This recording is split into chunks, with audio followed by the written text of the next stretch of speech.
ఆ కళ నాకు అర్థం కావట్లేదు. అయ్యా నాకు కళ వచ్చింది, ఆ కళలో అర్థం కావట్లేదు. అర్థం కాకపోతే అతని దగ్గర ఒకడు ఉన్నాడు. అతను ఆల్రెడీ ఖైదీగా చేపట్టినప్పుడు ఏసేపు అతని కళ గురించి చెప్తాడు.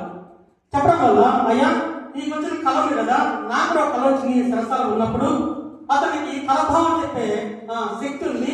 ఒకసారి ఆయన తీసుకొస్తే నీకు వచ్చిన ఆ కళభావం చెప్తాడు అంటే సరే పిలిపించుకుంటాడు.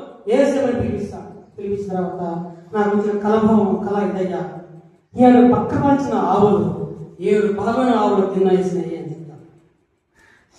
రాజుగారు అదేం లేదు, 7 సంవత్సరాలు విస్తారమైన పంటలు పడతాయి, 7 సంవత్సరాలు విస్తారమైన కరువు వస్తుంది. అదే దాని కళభావం అంటారు.